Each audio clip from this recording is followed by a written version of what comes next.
What's going on, ladies and gentlemen? It's your boys over here at Three Man Weave. I'm your lovely co ZD in the building with CJ. We coming at you guys live. It's Wednesday, December 10th. Um, NBA Cup Day, man. We got a lot of games coming. We're gonna hit the stream later today, but yeah, man, I'm excited. I think yesterday, Tuesday's games were pretty good. Mm-hmm. We chopped it up on Monday, Mm-hmm. and let's see. I mean, I had more games. I think the Lakers had played like 4 games, Yep. 3 games, and then the Thunder only had those 2 games. But talked about the Lakers and Thunder on that one, and then we went through some of the storylines of the week. I think the Celtics were having a renaissance, and then the Thunder as well, bro. Obviously, 23-1, Mm-hmm. 15-game win streak, looking to make it 16. LA though, the Spurs come to the house, and yeah, man, I'm excited. Luca, I got the Luca jersey. I showed you it. Yeah, I'm back in business, man. I'm feeling good. But what about you, CJ? How we doing, man? It's Three Man Weave, baby. Three. 3 Man Weave Wednesdays. Yep. 3 man weave Wednesday, man. Feeling good. I feel like this is. I was just telling ZD right before we hopped on. This is like our episode essentially. We have our team. 2 out of the 4 teams left on the Western Conference for the NBA Cup, and we both play tonight. So it's only right that we hop on the pod, chop it up. It's gonna be a shorter one, but I think it'll be good still, and get to see how we feel about these games, and potentially our future matchup in the or semifinals. But I'm doing good, bro. It's my Friday, so I'm gonna be able to just watch these games with you, with the audience as well. You chop it up. I think it's gonna be a good one. I'm excited for tonight and Yeah, yeah, seeing yeah. seeing what the boys can do. I think it's gonna be a good one. Uh, I think no Devin Booker for the Suns. It's gonna make a huge difference. Obviously, the last time we played them, Gillespie and Dylan Brooks did Yeah. did good. So it's not just Devin Booker, but he is the head of the snake. So him being out is why I think the margin right now, or the spread right now, sorry, is minus 15 and a half. So obviously they think it's gonna be a easy win, but for me personally, bro, I just want to be able to watch the game, and hopefully we can't win by that much. But if we don't, I mean, it is what it is. What they say, the Good battle. good teams win the games, the great teams cover the spread. So There you we'll go. see. We'll see what it looks like tonight. But I'm doing great, sir. How you doing tonight, though? I'm good, man. Wemby, no Wemby for me. Lakers, though, I mean, we've been playing well. Net rating says not. I think we got like a -2 net rating over the last 5 games, which isn't great. But the Spurs kind of come in hobbling as well. I think they gave up a 27-point lead to the Pelicans. We saw Derek Queen with the 30-point Triple double. triple double. I Mhm. think he joins Wembenyama, Fox, LeBron, and I think that's the only list in Derek Queen to put up a 30-point triple double before the age of 21. I mean, yeah, when I was watching that game, man, we said it on the pod on Monday, but their defense just looks a little stagnant without Wemby. To be honest with you, I think the guards are good on defensive rotations, but they're not the best one-on-one defenders. I think De'Aaron Fox struggles there. I think Dylan Harper gets steals, but he's a little bit of a smaller body as well against those forwards. So I think Trey Murphy, obviously Jeremiah Fears and Derek Queen, they were able to do some damage there. For me though, I'm feeling good, man. Like I said earlier on the pod a little bit, just I'm excited for the game as well. We're coming on the stream, so we're gonna be with it and had a good day. I think I'm gonna gotta grab a Chipotle quesadilla after this. But yeah, no, we're playing the Spurs, bro. Like I said, they're coming to our building. This is the NBA, in-season cup matchup. It's important. There's money on the table. I don't know if you saw what Chet Holmgren said, but he said anytime there's money on the table, you can call me up. So, Mhm. people are going to be gassed up for it. But I think we're currently right now, like we're sixth in the NBA or seventh in the NBA in scoring. I think we're getting 118 points per 100 possessions. Speaks to Luka Doncic's brilliance, man. I told you the Luka TV show, man. Sometimes you love to see it, sometimes you don't. But I think he's averaging 35 points, almost. I think he's getting almost 10 rebounds and 10 assists as well. So he's almost putting up a 35-point triple double currently. I know we'll go through the MVP ladder a little bit later in the pod, but I think he's third on that list right now. Mhm. We know San Antonio struggled defensively. They're giving up over 120 points per 100 possessions over the last 5 games. I spoke to this, I spoke to this a little bit before we hopped on the pod, but I feel like our offense is so good that it can cover up some of those defensive liabilities. We have struggled on the defensive side of the ball as well. Mhm. I'll preview the matchup a little bit later when we go through both of those um, matchups that you have, the Thunder versus the Suns and then the Lakers versus Spurs. But I will say I think there's going to be a ton of offense in this game. Stephon Castle is going to get very busy. And Dylan Harper, bro, I saw Bill Simmons was on a TikTok. You know, he does the podcast over there at the Athletic, Bill Simmons show, but he was talking about Dylan Harper and just how he is such a great piece for Wembanyama and the Spurs team, and how he's just kind of surprised with his finishing. You know, he's an ambidextrous left-handed guy who shoots well from three and can also get to either hand and get to his spots very well. And as a rookie in this league doing that, I think it speaks to the obviously the Spurs front office and their talent recognition. But Dylan Harper, you know, we spoke a little bit about him coming out of Rutgers, and who were some of the rookies that were going to make an impact. I think overall for LA, you know, behind Luka's brilliance, obviously Austin Reeves is having a career year as well, averaging 28 points a night.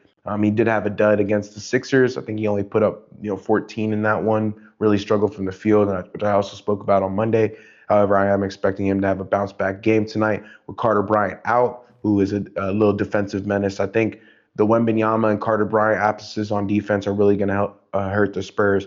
I think currently, right now, the Spurs average 13 three-pointers made this season, which is low-key a low number if you think about it. I think a lot of teams are starting to lean into the three-point shooting, but the Spurs have kind of gone away from that. And I just think it's because they have lesser guards who can't shoot the ball as well. Stephon Castle, De'Aaron Fox. Obviously, Dylan Harper is a rookie, so he's getting his three-point shot behind him. But I think that is somewhere where we can take advantage of them. If Luka Doncic, AR, Rui are hitting their threes. Obviously, Laravia will come in and hit a couple as well. I think that will also be great. Another thing I had in my notes is we don't have a ton of injuries for this game, so I think we'll be mostly healthy for this game. I want to see what our roster looks at 100%. We know Marcus Smart will be back in the lineup. We've talked about him a lot on this podcast, but he's been an X factor for us all year. I think he's averaging almost 2 steals a night. So he is being that defensive menace that we have accustomed to see Marcus Smart be, obviously a former defensive player of the year. But both of our teams haven't been healthy, and that's something that it's just kind of the luck of the draw. The NBA shakes out sometimes in these ways, and it sucks. But I am excited to see us at full strength, and I think JJ is as well. We've had a couple markers throughout the season. We beat the Blazers when we were shorthanded. Obviously, the buzzer beater versus the Kings, and now this buzzer beater against the Raptors. We've had a few season landmarks, you could call it, but I would say this is our biggest game of the season, just because of the stakes and what can transpire. If we don't end up getting this W, I think a lot of people are going to think we're fraudulent. Also, the Wemby-less Spurs, and I just don't want to hear those headlines. So I'm excited to watch our squad. Like I said, the net rating speaks for itself. The stats do tell another story than our win-loss record, but to be second in the West, and obviously we're tied with Denver and Houston and shit like that. Like there's going to be other teams in the mix, but we got to separate ourselves in some way, shape, or form. And I feel like on the offensive side is where the Lakers are going to do that. So, yeah, I'm excited for this matchup, man. I think the Spurs have been a pretty good, if you a feel good team this year. If you're not a Wemby fan, it's tough to support them. But anybody who turns on the Spurs is excited to see him play. I think him being injury prone is an issue, but I think this is a good test for us, man. And like I said, I think this is the biggest game of the year, just because of what's at stake. And yeah, I mean, we last time we played y'all, we had a dud, bro. Last time I was on stream, and like when we have these games where we really can prove ourselves and we want to showcase what we can do, it's important that we show up, because I know a lot of people are going to be chirping whatever, whatever. But Aiton's going to get busy. The death tax is 14 and 10. He's been great. I think over his last 5, he's getting 18 and 10. So he's been even more efficient, Mhm. shooting like over 80% from the field over his last 2 games. So I don't think he's only missed 1 or 2 shots. I think he was 7 of 7 against the Sixers, just Mhm. pretty much 5 dunks. He's just a beneficiary of Luka Doncic's offensive brilliance. Man, something I was speaking to a couple minutes ago, man. We're gonna go as far as Luka can take us. I told you that before we got on, man. So Mhm. I think this game is gonna be another one of those Luka masterpieces. Masterpieces. Don't be surprised if you see him get those 30-point triple doubles tonight. And yeah, man, he might even go for 50 or something. Who knows? Mm. That would be crazy. I feel like that Yeah, knowing our luck that Some like that might happen tonight. They're So not going to double. they're They're not not. like the Thunder either, bro. Mm, So they're not going to double. nope. I like that. So we're going to see some offense. I think the total's pretty high. I think both totals are pretty high, but Yeah. even in the Suns game, I think these games will both be more competitive than the spread. Hmm. Even with the Wemby-less Spurs, I still think Fox is going to go. Castle, Harper, they're going to have some juice. So Yeah. Luke Cornett's also there. I think the Spurs have been, like I said, a feel-good team this year, and um, yeah, man, I'm excited. I'm excited for the playoffs. I know it's kind of far away, but just all of these teams, the Rockets, Spurs, Thunder, the Lakers, the Nuggets, right? Like all of those teams are kind of in the mix for the West, and obviously the Thunder are the best out of that group, so we're all chasing them. Yeah. No, yeah, bro. It's like you said, even the game, that we got coming up in an hour, the Suns versus Thunder, right? That was a rematch of the group play game to clinch our group.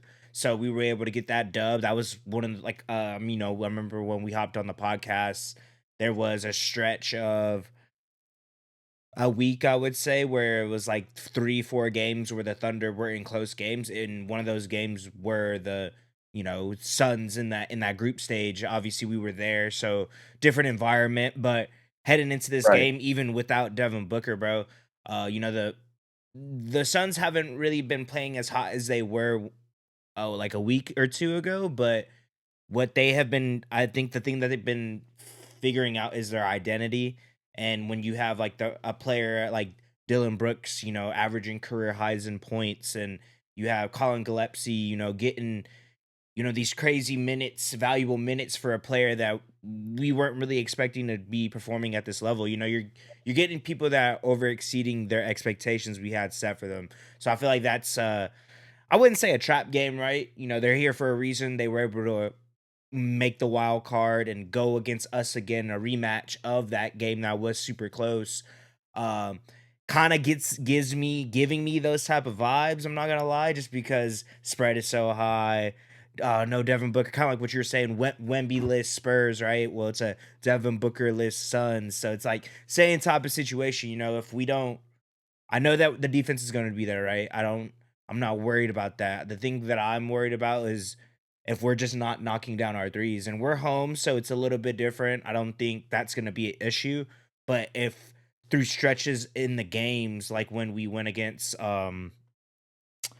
who do we go against, bro? The Warriors, I think, when Yeah, yeah, they went on the run and they scored like 46 points in a quarter or something like that. If that's if that happens in this game, that's when they could get very troublesome for us, because I feel like we go through spurts where our offense looks very fluid, but when Shea isn't knocking down those pull up jumpers, or if you know uh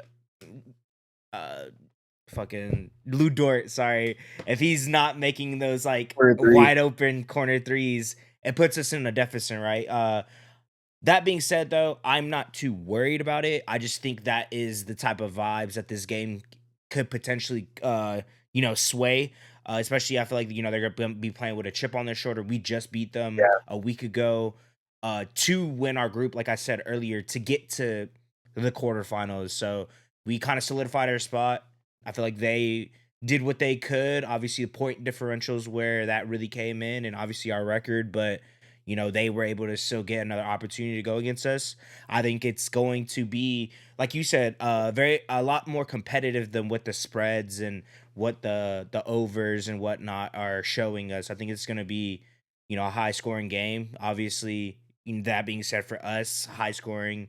We're the best defensive team. I think we give up, was it like 108 points per 100 possessions, something like that. I think it's going to be a little bit higher than that. Honestly, I think they're going to be firing. um, we're gonna get like a Royce O'Neal game or a Grayson Allen game. He hasn't been playing that well, but I wouldn't be surprised if he has one of those games. The NBA Cup kind of brings these vibes for me. Kind of like the underdog trying to fight back in the circumstances like this. But I still think we're gonna be able to get this dub, bro. I think it's Shea's gonna do his thing. I think Chet is gonna be a huge deciding factor. Seeing how, if he could bring Mark Williams out of the paint and kind of just draw more attention to him, it just opens it up the court more for Shea and J Dub to kind of create and then dish out assists and whatnot. I think AJ Mitchell is gonna have to have a great game too, coming off the bench. I feel like Mhm. he's kind of cooled down a little bit. This is gonna be one of those games where There you we go. we end up sitting Shea the second quarter for up until like the 6 minute mark in the second quarter. Actually, when he comes in, I feel like that those minutes are going to be huge for AJ Mitchell. Obviously, J Dub is kind of getting back into a little bit of form into last That's year, good though. scoring wise. But just what he's able to do, just all around, right? I think he's always going to be a huge impact and an X factor for us in any of our games. But I think AJ Mitchell specifically, when that second unit's in, when J Dub is really taking the main initiator, now we have AJ Mitchell to do that. So I want to see if he could rise up to the occasion, see if you could do it in high intensity playoff atmosphere type of games, because he's been able to do it this year so far in a lot of games, but different type of circumstances, a lot more pressure on you. So I want to see if he could take that leap tonight. And I think that's gonna be the huge reason why we end up getting this dub, bro. Our bench unit, is we have so much depth. Aaron Wiggins, coming off the bench, hitting 2, 3 threes, getting running in transition, getting a fast break layup. Those type of things. Those start to add up. So I'm excited to see what this game is. This is potentially going to a semifinal for to go against the Lakers or the Spurs in this next round is going to be huge. I'm excited, and I'll know who I'm facing by the end tonight. We'll both know, or both of our teams we'll see if we're facing each other. I guess is what I'm trying to say. But I'm excited, bro. This is cool for us. Like I said, this is both of our teams are we're both representing our squads right now, and it's we're the final four in the conference, right? So it's exciting, it's fun times, There you it's go. a lot more competitive, and I'm excited, bro. Excited to see what these games are going to be looking like tonight. Yeah, man. Yeah, I think the Lakers already being winners as well gives us a little bit more of a hunger to try to do it again. And I know LeBron is adamant about that. And if we're put in a position to do it, I know we'll be able to get it done tonight. I think the Thunder are playing at such a level that all 29 other teams they're trying to concoct something to beat them. And I don't know if the Suns will have enough firepower to do that. I think recently they have been struggling on offense. I think Hmm. they're only getting 114 points per 100 possessions or something like that. Which is Dylan Brooks has had a career year, and like you said, Colin Gillespie doing crazy things. Obviously, he's averaging like 2.5 threes per game. Same with Grayson Allen, and Mark Williams has had a couple blow up games. So who knows, man? Maybe it is one of those games that gets a little bit rough Hmm. and things get a little dicey for you. Maybe Shea has to play a fourth. Right. But yesterday's games, man, I think we saw the Magic and the Heat. Obviously, the Heat have been on a tailspin. I think they've lost four in a row. Magic took care of business. Desmond Bain, 37 points, and then obviously I, I don't know. I think Paolo Banchero coming back, right, being in the mix has given them a little bit of juice, but Magic turning it around, man. Hmm. Obviously, they are not the team that we saw at the beginning of the year. I think Norman Powell had a great game, finished with like 24 points. Tyler Hero did good as well. But in that fourth quarter, once again, the non-scoring bug bit Miami. They weren't able to get it done. The Magic were able to push through, and I think that was a great setup, for the Knicks and Raptors game. I was able to watch that straight through. Brunson had 20 points in the first quarter. He looks great, man. I mean, he's over there hitting. I think that no IQ, um, and somebody else was missing, but Uh, I know the quickly injury hmm. really hurt them. I think the pace of play, he just adds so much there, and I know the Raptors have been struggling as well. So No RJ Barrett. no, RJ Barrett. Yeah, that was the other guy. Hmm. But yeah, Toronto was a little bit undermanned, but I think Brunson came out and competed. We saw them go back and forth. BI answered in the second quarter. Toronto got back within two, and I think they were down at 8 points at one point in the first quarter. They tied it, and then the Knicks made a little run and they were able to tie it up. But third and fourth quarter, man, the Knicks started setting them straight. I think Cat had a nice punch out. I don't know if you saw the poster yesterday, but had a little dunk. It was nice. Proto, I was like, ooh, that was Yeah. nasty. But yeah, he's played a little bit better. And McCall Bridges, want to give him his flowers. He's had a great year this year. Hmm. Hit 4 or 5 triples in this game. Looked very spry, and obviously he's never missed a game. He's also on one of those North American sports streaks that just won't be broken. Hmm. Obviously, never missing a day of his career. It speaks to your best abilities, your availability. So I love the 100%. the way that the Knicks are playing a lot faster too in that game. If you guys don't know, we've said it a lot of times on the pod, but Toronto is top 5 in pace. They were able to play with the Raptors, man, getting up and down. And Brunson, I think he didn't do as much in the second half, but what he was able to create for others. Josh Hart as well has played extremely well Hmm. since he's been in the starting lineup. I've seen a lot of Knicks basketball. If you watch League Pass, you get Mike Breen. If you go to their broadcast every home game, which is super cool, even when they're on the road, he still calls the games. Super dope. It's been good to watch the Knicks basketball, and I'm not a Knicks fan, but I think they look good. And then obviously your Magic team looks great. I think the Hmm. Raptors and the Heat are in similar positions because they're just on that tailspin. I think both of them, or the Heat are on that 4 game losing streak, and then the Raptors have also lost.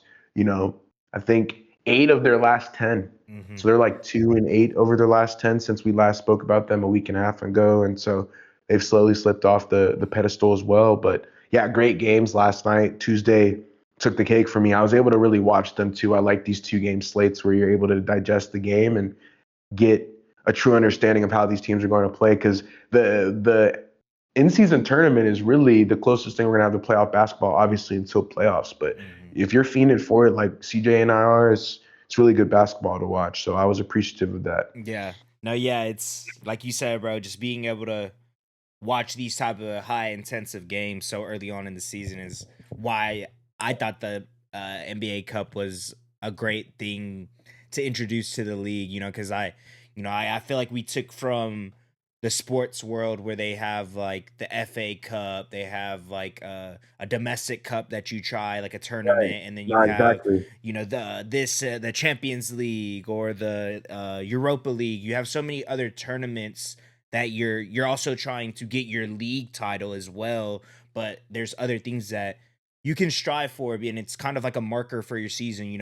Obviously still very young into the NBA Cup's history, but this is the third year, right? I believe. So we're still kind of writing that down now, but this could potentially be one of those, oh well, we they weren't able to make it to a finals, but we were able to make it to NBA Cup final and win it this year. You know what I mean? Like, kind of I see where they're trying to come from. Obviously, the main goal is always going to be the Larry O'Brien, but realistically that's not very achievable for, I wouldn't say, at least half the league. So it gives you something else to work towards. So I think, that being said, those games last night wasn't able to watch through the whole Raptors Knicks game, but I saw kind of like the tail end of the Magic game, and just, bro, Desmond Bain, man, what Yeah. he's kind of turned his season around. I feel like that was something why they started off so slow, because I mean,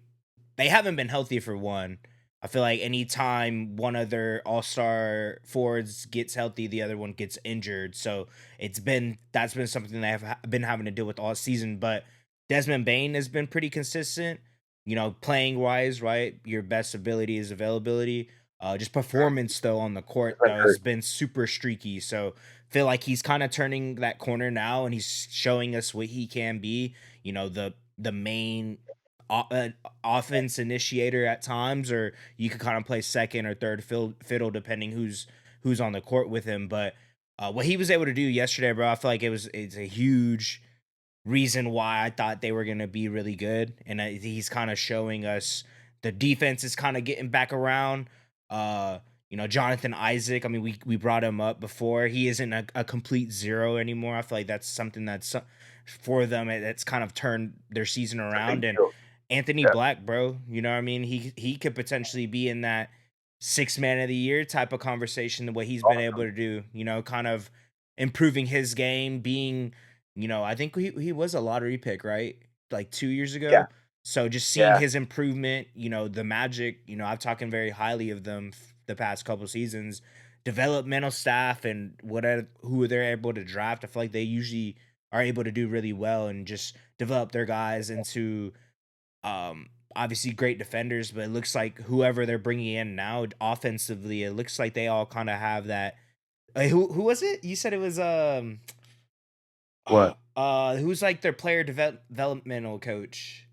Oh, God, Sham God, God. Yeah. Sham God. Yeah. So obviously, we could tell what by the way that they're shit. Jalen Suggs, bro. I haven't brought him up this whole conversation. Yeah. I feel like he's He's been awesome. awesome. So just what they've been able to do, man. He's awesome. I feel like it's getting overlooked. The record isn't the greatest, but they've kind of turning their season around, and they've had injury problems this whole season. So I think that's something to also take note. They're able to win. You know, I feel like that was something with Yeah. them last year that we kept bringing up. They didn't have their two best players. Obviously, Desmond Bain wasn't on the team, Their so offense was like shit. and they were still able to like win games somehow. You know what I mean? So it's Yeah. like Yeah. I think that kind of just goes back to they kind of have that mentality that the Thunder have. I can see it in whenever they're playing on the court or even when they're on the like, the No sideline, mistake. you know, just Yeah. next man up mentality. Who if someone's out, all right, we got to step up and show them what we're made of, you know. So shout out to the Magic, man. You know, I tell you, and I've been telling the audience that's my Eastern Conference team. So the fact that you know they've So, been able to kind of turn their season around and you know really show us what type of team they are. You know, I feel like until we see them fully healthy, I don't really know what their like ceiling can be. But as of right now, I mean they're competing for the in a playoff. So I think that's all you can really ask for. And we haven't really even seen what these two players look like yet. right. So that's Yeah. that's the Yeah. huge question mark for how successful they Yeah. could be. But yeah, And great game bro, though. it might be a whatever a hot take, but I think you jumped the ball between them and the Celtics. Yes, with the injuries included. Like, got to give it to the Magic, man. I think the Magic are their only roadblock is the Knicks. Hmm. Um, and we'll see about that whenever that time comes. Yeah. I think the Eastern Conference part of the NBA Cup is interesting. Hmm. I'm excited to watch that have. Obviously, yesterday that's kind of what we're talking about, but um, the Knicks, the Magic, that matchup's going to be. There's a lot of bad blood in that matchup, man. Ask Patrick Ewing and Hmm. obviously all those guys back then in the '90s, and it was just a battle. So hopefully that rivalry is still alive and well, and yeah, we got some things for sure to look forward to. I know the East gets a bad rep, but the Magic, the Pistons, the Knicks, like the Raptors, even though they've spun off, the Heat playing the fastest in the NBA right now. The Hornets, when they look good, they look great. We'll talk about Concanople in a second. Just a lot of good basketball being played right now, bro. So Hmm. yeah, man, you ready to get into this game though? I think you got 30 minutes, bro. Yes, So sir. ready to get into the injury report for the Yeah. guys. Yeah, let's get it, bro. So you know, obviously the game previews for tonight are gonna be the NBA Cup quarterfinal games for the Western Conference. The Suns versus Thunder is tipping off at 6:30. The Thunder will be missing Isaiah Hartenstein, or Isaiah Joe, and Nikola Topic, and Sorabru, who's out for the season, of course. The Suns are missing Jalen Green and Isaiah Livers, and Devin Booker actually got ruled out, but Kobe Brea is listed as a game time decision. So, you know, we talked about that, you know, right when we pretty much started the pod. We got the news a little after the outline was done. So, uh, Dare or Sucks. what's Hmm. his name? Devin Booker, bro. Why was I a brain fart? You're I was about to blanking just for fun. I was about to say Derrick Rose, bro. That's why I was like, what am I on right now? But some storylines, man, for this game. The Thunder are 23-1 and are currently on a 15-game win streak. The Thunder ranks second in the NBA in net rating over their last 5 games at a plus 14.3. And Phoenix ranks 22nd in the NBA in net rating over their last 5 at a minus 4. Phoenix also ranks 23rd in defensive rating over their last 5 games, 118.3 points per 100 possessions. Can the Suns stay within reach? You know, I kind of talked about it earlier. That's if everything for them is clicking on all Yeah. cylinders. I feel like it's the margin of error for them is very low. So, not saying that Do you it. remember? Sorry, do you remember the matchup? Do you remember the score to that game that they played in the NBA Cup already versus Thunder? Oh, It Let me was see if I put close, it in there. bro. It was like 123, I 119. I was about to put it in there. say 120. Yeah, it was close. I was about to say like I was gonna say like 113, 109, something like that. So it was So they played them they, close, like you're saying, bro. that's what They can do it. well that's the thing, bro. That's what I mean the record hasn't really reflected it the past 5 games, right? We just said it, but what I've been seeing from the Suns, they just like don't really give up. You know what I mean? I think They it's don't quit. something Yeah, that a lot of like it's what the Pacers why they were so successful last year.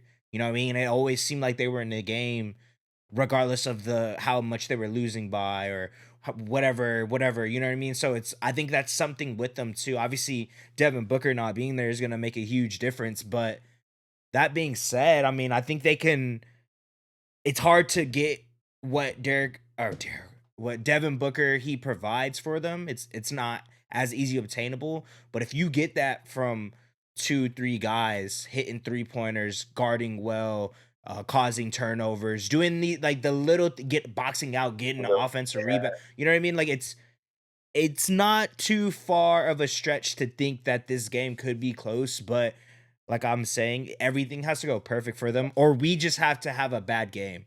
You know what I mean? I'm not even like trying to yeah, which could disrespect the happen. Suns, but it could happen. You know, we just t- stupid turnovers. You know, you're taking shots that shouldn't. You know, not letting the offense flow. You know, we have these moments where, like I said, that kind of happens. So not saying it's out of reach for the Suns, but I think we end up taking care of business, bro. We end up going to the NBA Cup semifinals, and potentially try to hoist that NBA Cup trophy. You know, like you said, it looks really nice. I want to be able to see what that looks like. So I think this is gonna be There a you good one go. though. I'm excited. No, Devin Booker sucks because I feel like that's always something, right?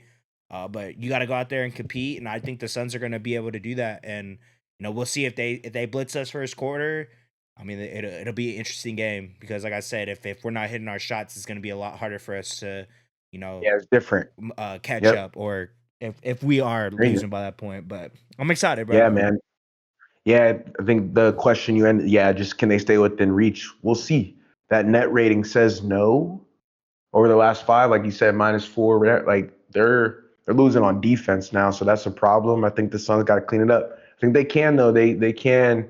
I would take them on the spread. Like if I had to make a bet, Hmm. I'm not taking the Thunder -16 or whatever. Like that's Yeah, just so it's a just lot. a lot. It's a lot. So I think Gillespie gives you 5 triples, and we'll see, man. But yeah, next game, man, Spurs versus Lakers at 9 p.m. This is the nightcap game, the late one. The Spurs are gonna be without Wemby. We said it earlier, but the Wemby-less Spurs. And then Carter Bryant, Harrison Ingram, and Jordan McLaughlin are listed as game time decisions. So hopefully they end up going. But the Lakers have only Maxi Kleber listed as a GTD. Nobody's out. This is the first game of the season where nobody's listed as out, formally out. So I did bring that up to CJ. I think that will be a big thing for us. I don't have it in an outline, but seeing what our team looks like fully healthy. I mean, not to say Maxi Kleber's not an important piece, but if he doesn't end up going tonight, we're not going to be missing much. I love you, Maxi. I love you. Obviously, you and Luca are cool, whatever, but he's getting, I think he's averaging like less than 6 points a game right now. But anyways, storylines. I love you, Maxine. I'm not hating. Storylines. The Lakers ranked 21st in the NBA net rating, minus 3.9 over the last 5 games. We have been struggling, especially on the defensive side of the ball. San Antonio, though, ranks 19th in the NBA net rating over that same span with a minus 2.0 net rating. So both teams, I think, have seen defensive struggles pretty much for the last week or two. I think the Wemby-less Spurs, there's a reason they're struggling defensively. Noah Wembanyama, we'll talk about him later too in the DPOY race. But the Lakers, bro, I just don't think we have the depth to be able to guard 1 through 5, and that's been a big issue for us the entire season. I've come on this podcast and said that multiple times. We don't guard the 3-point line well, and we also give up an enormous amount of paint touches. It's actually outrageous how many paint touches we give up, and we need to clean that up. Obviously, the net rating says so. Mhm. But the Lakers ranked ninth in the NBA in offensive efficiency over the last 5 games. Said that earlier, averaging 118.8 points per 100 possessions. Yeah, we're blistering. Luka Doncic, like I said, 35 a game. We'll talk about him in the MVP ladder. He's been cooking. AR has been cooking. Roy has been cooking. DeAndre Ayton's been cooking. When you got guys cooking like that, bro, it's really hard to beat a team like LA, even when we don't have the best defensive night, because we can outscore your team with 140 points. Mm. The Spurs, on the other hand, also have a great offense. I think over the last five, they have a 119.1 um, offensive net rating, which means they're getting 119 points per 100 possessions, but that ranks eighth over that span. They've also been on fire too. De'Aaron Fox, Dylan Harper, Stephon Castle, uh, Harrison Barnesy, man, got to give credit to the vet, but he had a great game against the Pelicans on Monday.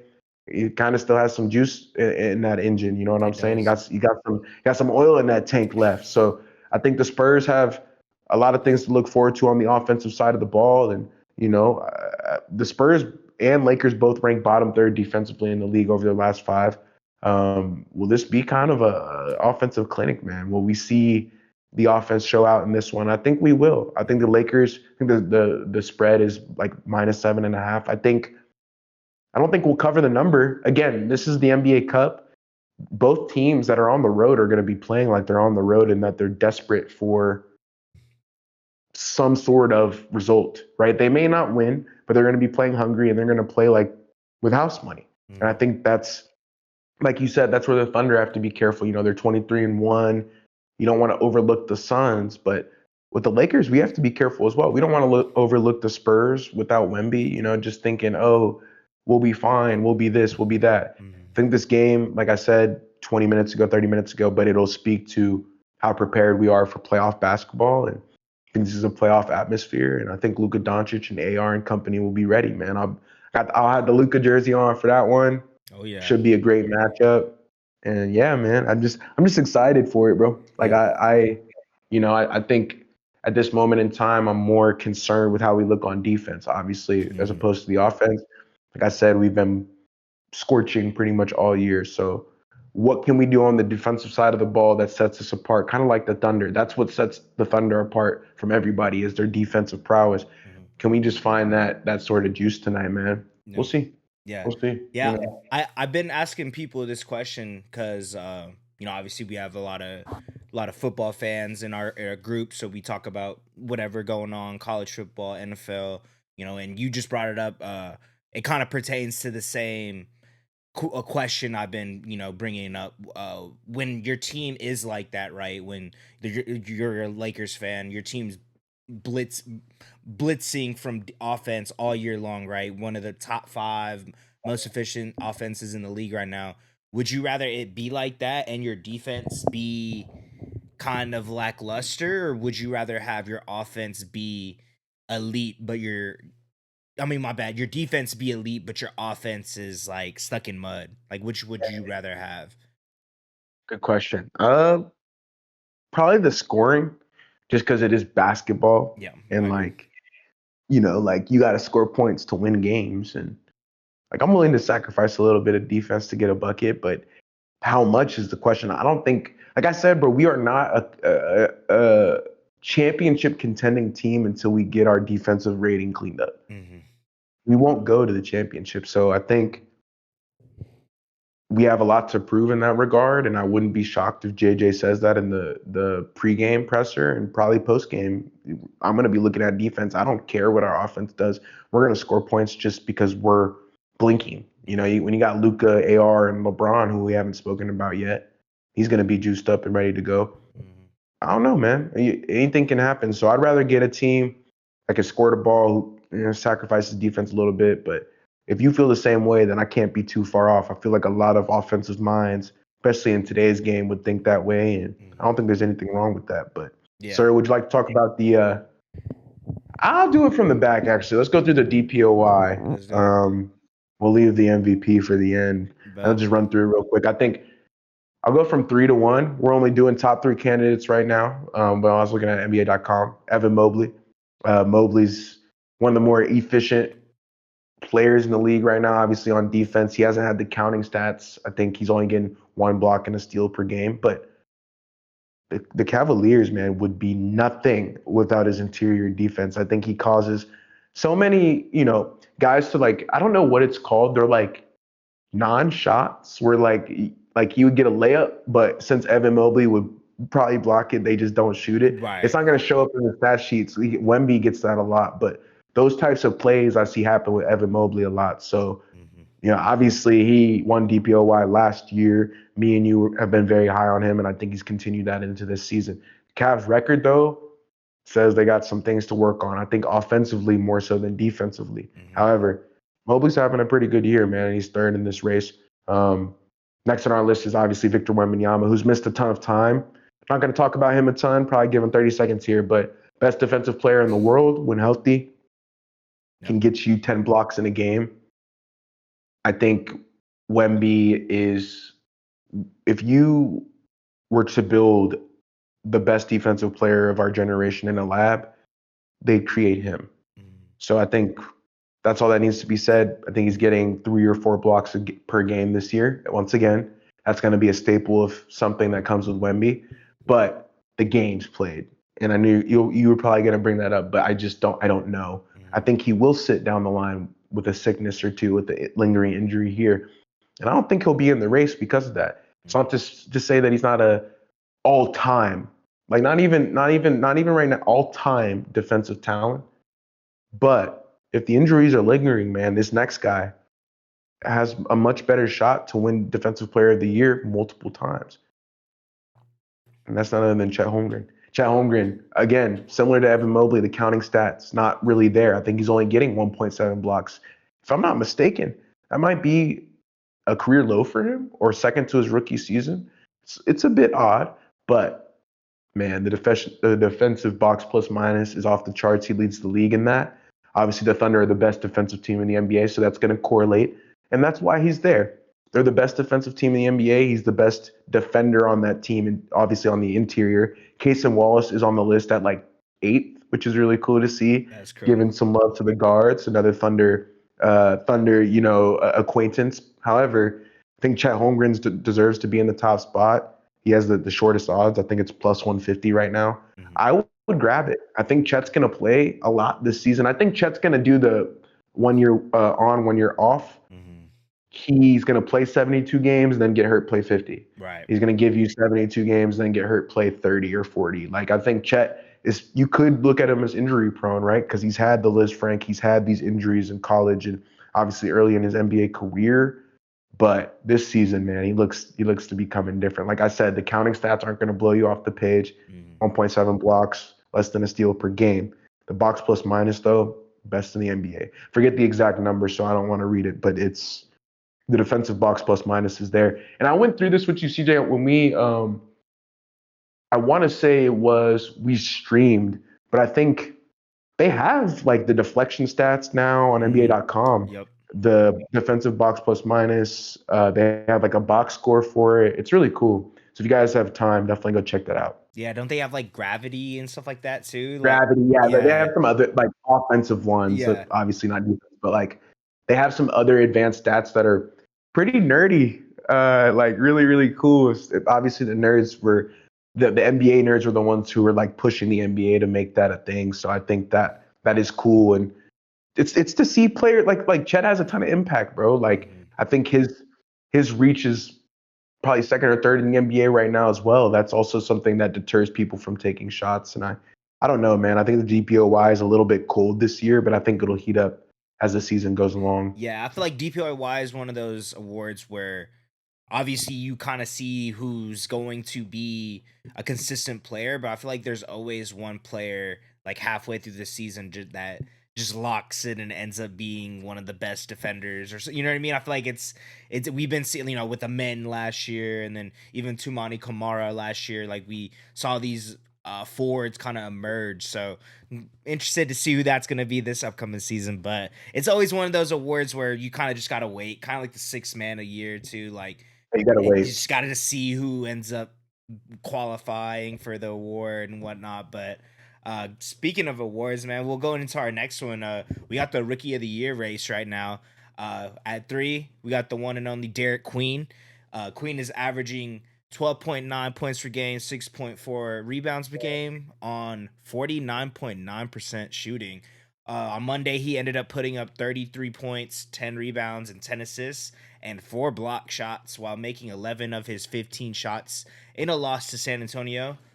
Before Queen, only LeBron James, Luka Doncic, Victor Wembanyama, and De'Aaron Fox had managed 30-point triple doubles before age 21. So, obviously I'm super high on Derek Queen, man. I have him on my dynasty team. Just seeing what he's been able to do, um, just being able to get the opportunity, right? I feel like that was the thing with him being on the Pels. They really weren't giving him the chance to, and then kind of what we expected their season to look like, injuries and all these things happen to him. They have no other choice, and you also traded your first round pick this year for him, so you should have been starting him anyways, but that's besides the point. But just seeing what he can develop and seeing what he's turning into new, I feel like he's a hybrid of a center, for like he's a center, a forward body, but isn't fast enough to really keep with forward. So you kind of put him at the center position. But he's so versatile on the offensive side of the ball, man. Just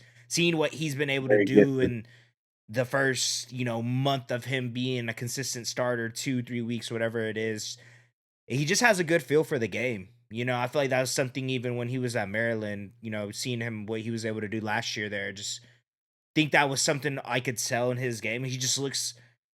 He doesn't get sped up or slowed down. He plays at his own pace. And I feel like that's something as a young player, if you were able to control yourself and, get to your spots and find out where you thrive, what position, like what spots on the court you thrive in, it's just gonna help you in your game exponentially. Obviously, like we just said, just got this 30-point triple double, and um, it's only up from here, obviously. So we'll see.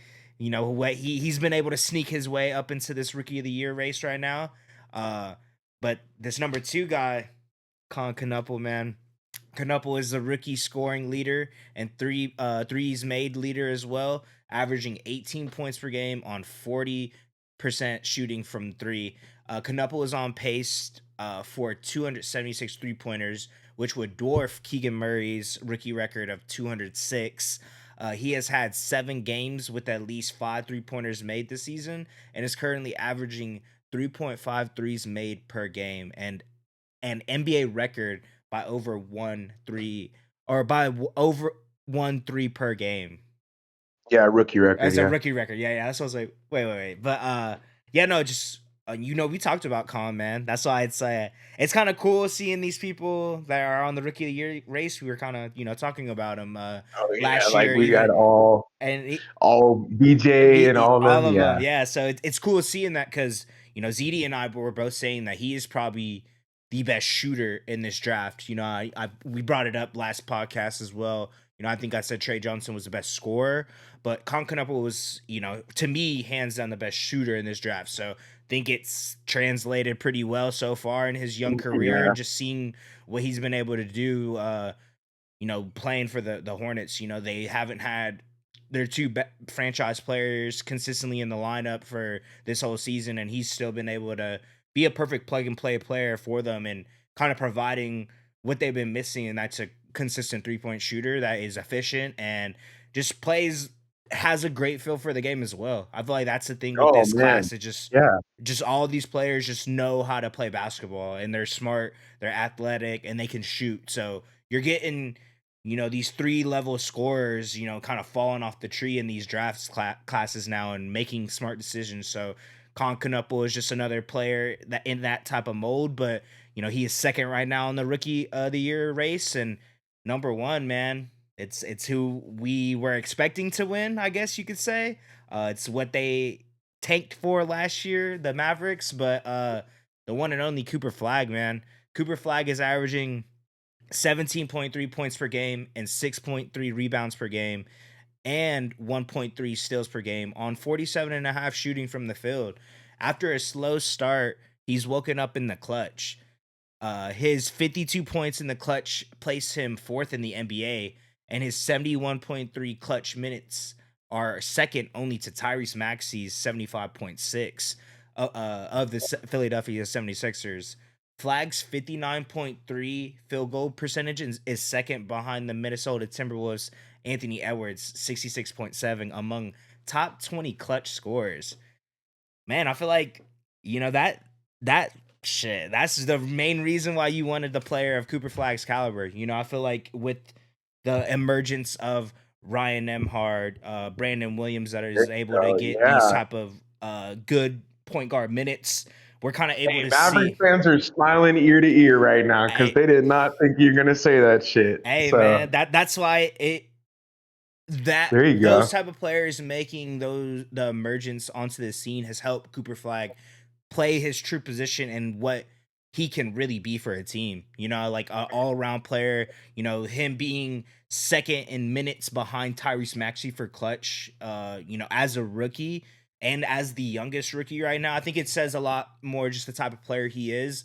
Started off super slow. You know, we were not doubting but questioning it, right? Like, is he a bust? Is he going to turn it around? Obviously, we didn't want to say he was, and we kind of figured he would, but didn't expect Ryan Nemhard to be doing what he's doing now. So shout out to them. Shout out to the Mavs. Cooper Flag has, I think, been a great pick for them.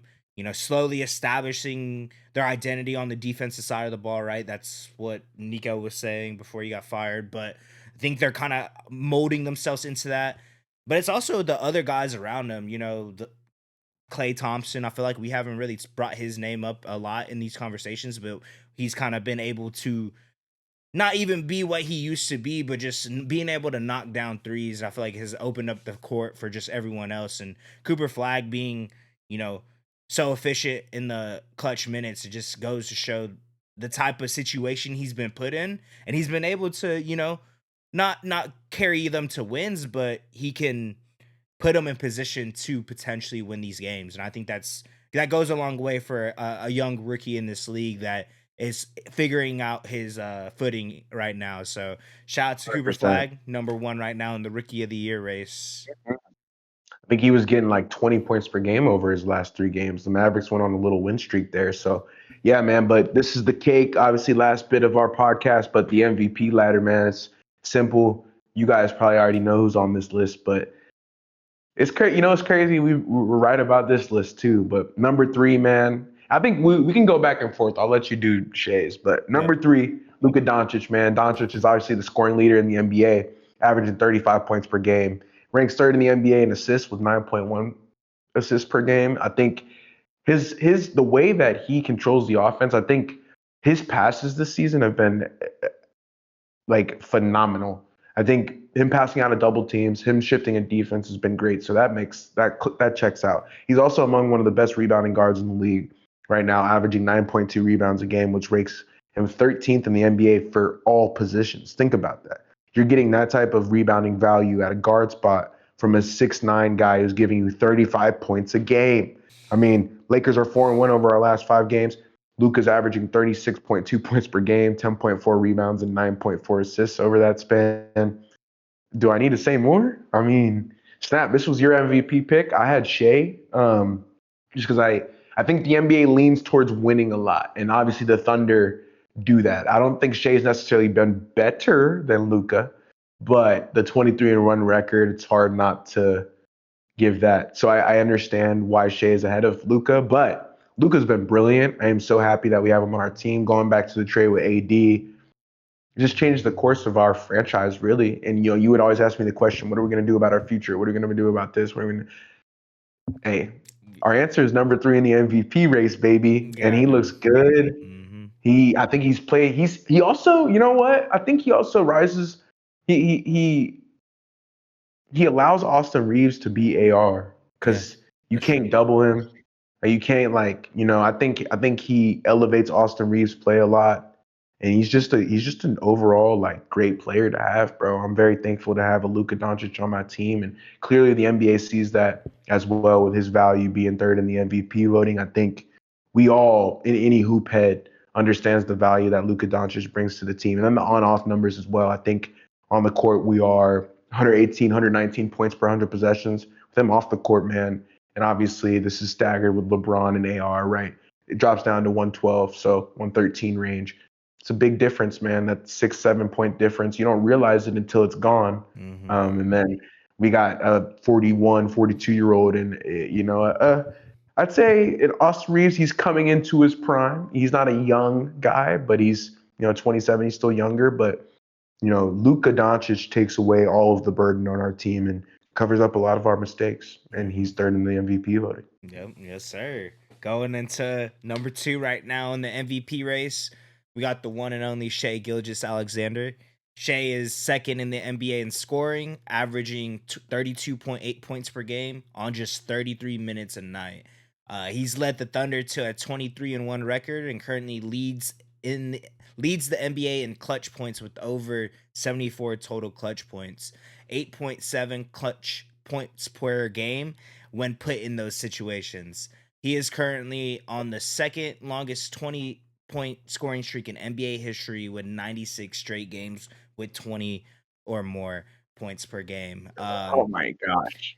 Like Wow. like we said, man, um just what he's been able to do, bro. Like you said, or like I just brought up, almost being able to average 1 point per minute, Per minute. essentially, at any time you're in an NBA game is blows my mind. I think he's slowly starting to get like his flowers and the love that he deserves. I think it's, something where you kind of, if you either love or you hate him, right? If you watch basketball, and I Yeah. feel like it's you're either Yeah. you're leaning one way or the other, and it's usually the people that don't like him because of the way he gets his points. But I feel like he's slowly showing us that he does, even like when he doesn't go to the free throw line, he's still able to get 30 points in a game. So I think that's kind of getting blown out the water. But just what like you said, bro, the league values winning, but it also values stats, right? So I think Shea is kind of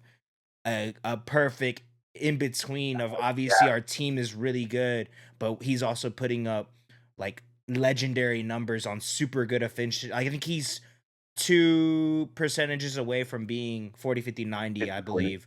So just another one of those type of accolades, right? So I think, with that being said, with the amount of points that he's been able to score in a least amount of time, being able to sit out the fourth quarter, obviously that can be something you hold against him in the MVP race, right? It's like, oh well, your team's already good, but I think it's also where Right. looking Right. past the fact that he's able to even get in those situations where he doesn't need to play. He's still putting up 30 points in a game that he's not touching the court in the fourth quarter. So, that being said, bro, I think, like you said, just a legendary player that we're able to witness. Obviously, chasing that Wilt record. We'll see if he's able to do that. If so, that I feel like that's just another thing on his resume. At this point. But I think I've talked to you about it. I'm pretty sure I brought it up to our audience as well. I think this is probably one of the craziest peaks that I've seen since like Steph Curry and the Yeah. No ascension doubt. of Curry, what he's been able to do. But obviously,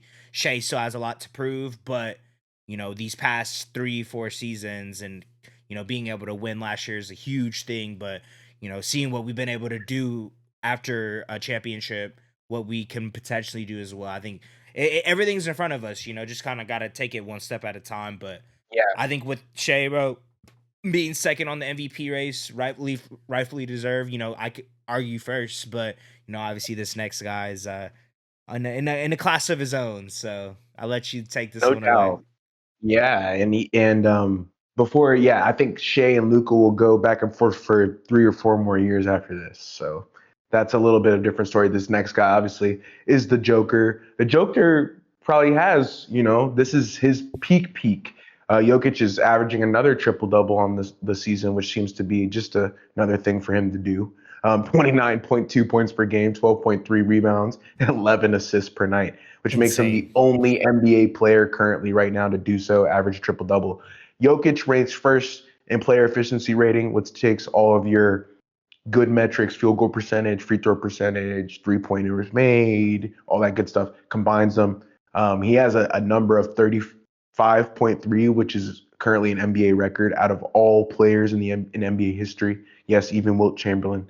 Jokic has led the Nuggets to a 17-6 record, and the Nuggets currently have the best offense in the NBA, scoring 124 points per 100 possessions. We've talked about this a lot, CJ, but yeah, he's the best center we've ever seen. Yeah. I'm not gonna like, Yeah.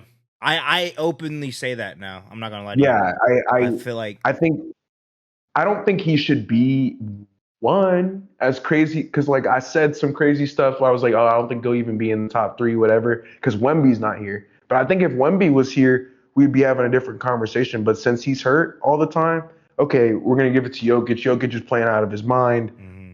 Again, the PER speaks for itself. Shea is second in the NBA, also with a current NBA record of 33.5. So there's people right next to him. So Mm-hmm. like, I love Nikola Jokic. I love me some Joker. I'm just, for anybody who says he's not the greatest center that they're currently watching or in this generation, I just don't know what you're watching because clearly he is. And at this moment in time, man, there's really not much else for him to even do. He's already got three of them. I think he just goes out every night and tries to find greatness. And he's elevated Jamal Murray's game this year. And Jamal Murray will probably be an all-star. Mm-hmm. And they'll probably play together because it'll be that world Mm-hmm. team. Like I think there's a lot for Jokic to look forward to when the playoffs come around. But in the regular season, you said this before, at times he looks disengaged, but he'll still give you the 20, 10, and 12 disengaged triple double. It's just the craziest thing ever. His off nights are like players' career nights. Mm-hmm. I'll end it like that. His Yep. off nights are your favorite player's career night. Yeah. You know what I'm saying? So Sums it up perfectly. I don't know. Like it's hard for me to argue. Like I know why he's first. I think Shea should be there, and then Luca, and then Yoke, because I think if Wemby was in the mix, Wemby would be in the top three. Just because, I mean, you saw what he's like clearing. Remember, bro, De'Aaron Fox like sitting in Yes. the corner, he like clearing cats out. Yeah. And I know we got to get to this game, but yeah, just to end it off like that, I think Jokic speaks for himself. The stats are there, Mm-hmm. and I'm not gonna speak about him anymore this season, bro, because I said something 2-3 months ago, so I got to eat it. Yeah. We're just gonna see. Yeah. I want to see Luca win. That's who I want to win, by the way. I know you want Shea to win, Mm. and so I just hope those guys go back and forth this year. And I think they will. They are right now in front of our eyes. So they both got opportunity to do it again tonight. So we're Mm-hmm. about to get on stream and see, man. You got anything else for the people though? Nah, man, this is a good one. It's a good, quick one. Came right in, chopped it up. Now we're about to go stream on live on Assist. So excited. Just watch Utes, bro. Watch Thunder. Watch the Lakers play tonight. And Mm-hmm. that's all from me, bro. You have anything else? Appreciate y'all, man.